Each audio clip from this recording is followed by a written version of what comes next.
Hello Tubesters, it's Gav. Welcome to another one of my videos. We've actually got 12, what am I on about? 12 Napoleonics to show you today. And I'd rehearsed that in my head not 2 seconds earlier. Never mind.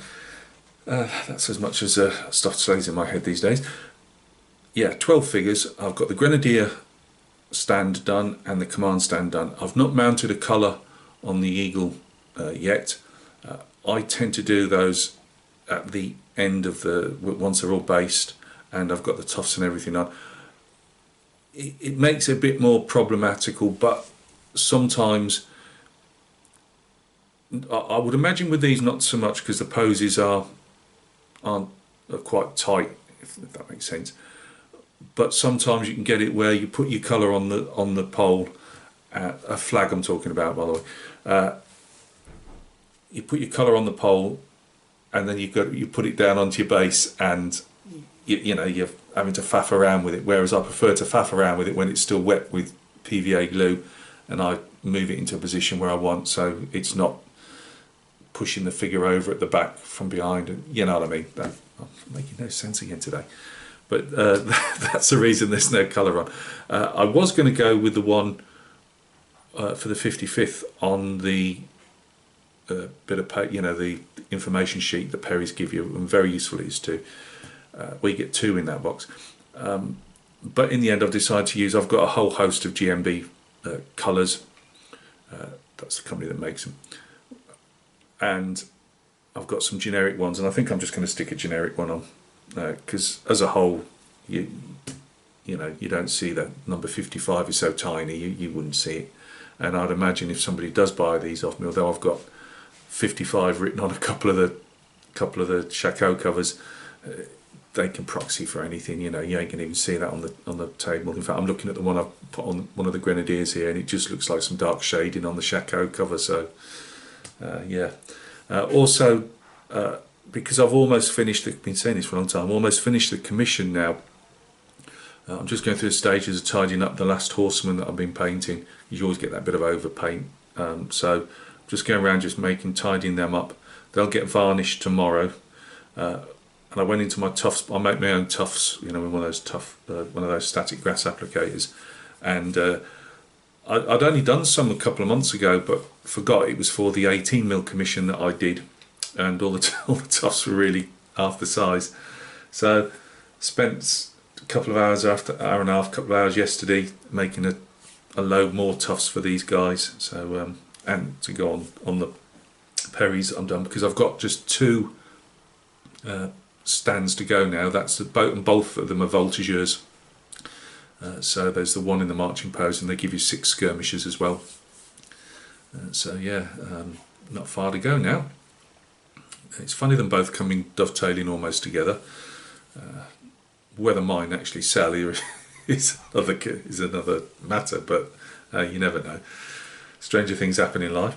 But whatever happens, when they're done, I'll get onto that cavalry, the British Napoleonic Hussars that I bought a few weeks back. But I've also then want to just take some time to do some of my own bits and pieces.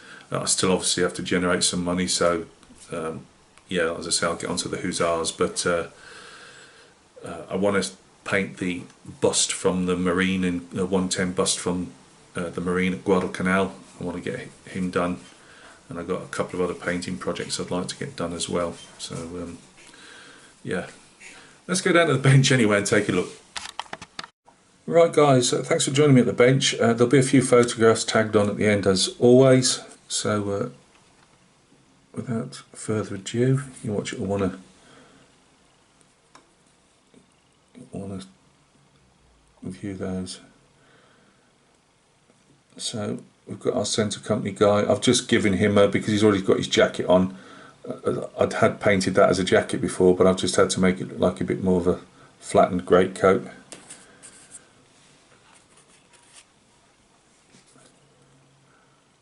I think that pose is good. Obviously some cavalryman's tried to put a sabre through the top of his shako there in his cover. Roaring encouragement, or saying he doesn't want to be there. They're not as light as they look. I always notice when it comes on the camera The jackets look a lot lighter. They're not in real life. I mix a bit of violet in with them as well when I put the first couple of darker coats on.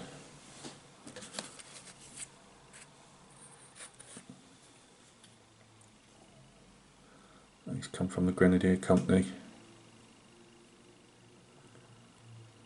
As I say, we will be flying a colour off this when I attach it.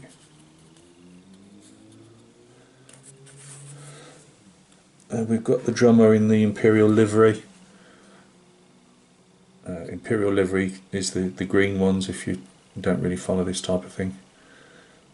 Rather than earlier when they used, well, drummers used to be 1,000 different colours, it depends on what the colonel dressed them up in, but there was a regulation that tried to, you know, rationalise it all, streamline it, whatever you want to call it, and put them all in these green ones.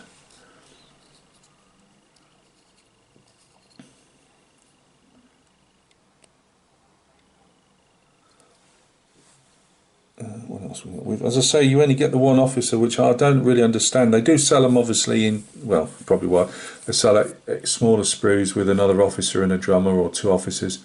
If next time I buy a pack of infantry like this, I will hang the expense and get a couple of officers, because I do think it just breaks up the blocks a bit, you know what I mean?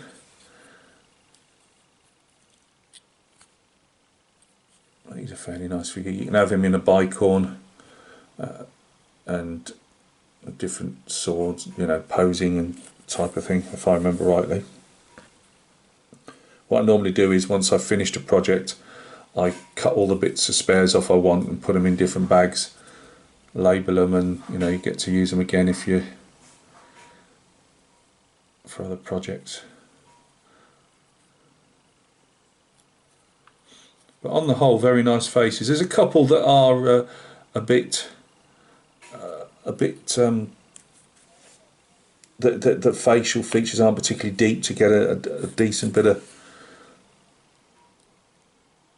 you know, colour in there. This is onto the Grenadiers now.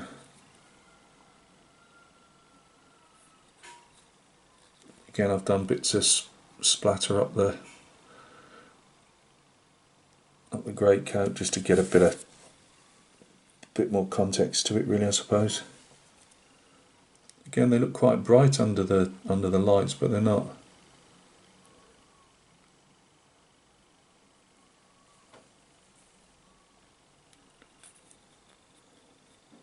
So the faces, I mean, the faces I've always sort of Perry's that aren't, well, you don't want them too caricatured anyway, but they're not always maybe as deep as sometimes I'd like.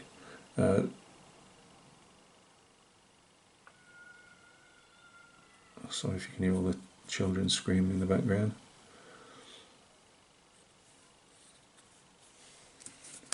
Again, I mix the greatcoats up. Sometimes I'll have, in a company, I'll have, you know, 2 or 3 grey ones and a brown one, and you know, I just try and mix them up a bit. Put the odd patch on.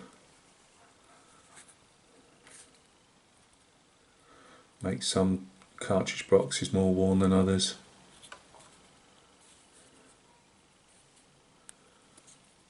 I mean, the patches aren't overly convincing. They look a bit trite sometimes when you've got, but it is just trying to show them a bit more ragtag in the field. That makes sense.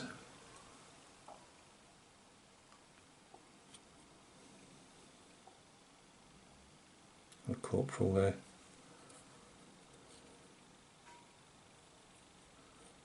I completely missed out the N on his. You always pick it out whenever you're doing something. I always go through them one more time before they hit the varnish anyway. I always have my wet palette ready because I know that I'm going to come up with 2 or 3 things I've missed.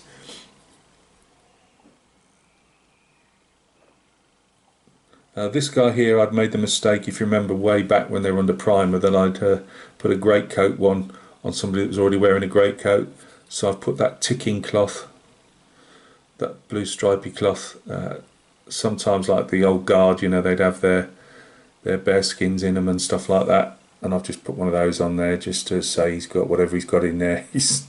He's got his nice blue stripy cover over it. If you've got imagination, you'll think of something to get yourself out of the mess. As I say, I've spent a while doing all these tufts I'm making myself. Greaseproof paper, you know, baking sheet, in other words. Tacky glue you can get from the hobby shops.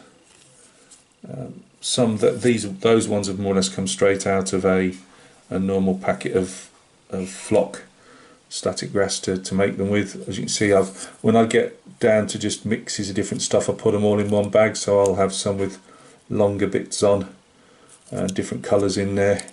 I just think it gives them all a bit more of a authentic type of flavour, for want of a better word. Got a few more like brownie dead ones. I was going to make up some flowers because I'm running low on those. I made some last year, and I only use those sparingly, but I just ran out of time. So that'll be after something to be done again. This is, as you can see by the different lengths in there, there's all manner of static grass has been used to make those, but they look fairly natural in colour. So I made about 10 sheets of those, maybe 12. Right, so we're getting closer on this one to the finishing line. As I say, I only do them hop and a catch, and you know, on a evening or whatever, and even then it's spread between whatever else I want to be doing in my own time, which is, you know, a bit of modelling, you know, or in the case of, you know, I'm going to start work on the bust of the Marine soon. I've got a couple of 1 in 35 figures I want to do as standalones as well. So you know, so it all plays into how much of this type of stuff I have getting done. The 2 samurai figures, now that once I've finished definitely and they're off to the client end of next week, I will start painting those 2 samurai figures, and they should be ready probably that week to have a look at. Yeah, that's about it. So thanks for stopping by and taking a look. As I say, we're going up voltigeurs next. First will be this standing pose, or marching pose I should say, and then we'll do the skirmishers, and then it's just obviously getting them on bases. Then I'm not even sure if I'll have to check. It's like all of us that do this type of stuff, I've got 1,000,001 bases, and whenever it comes down to actually basing another unit, I suddenly don't have any, or I've got 2. So I'll just better make sure I've got some bases to stick them on, because that's the one thing with the Perry ones, I'm not really that fussed in all the, I just like a standard, you know, they'll have the smaller bases and different sizes, and I just like, I know I'm doing these to sell on, but I just like putting them on the same size bases, you know. So I'll dig out my MDF bases from, see what I've got. Look after yourselves. Thanks for stopping by. It'll probably be another 3 or 4 days before we get the next ones up, I would imagine.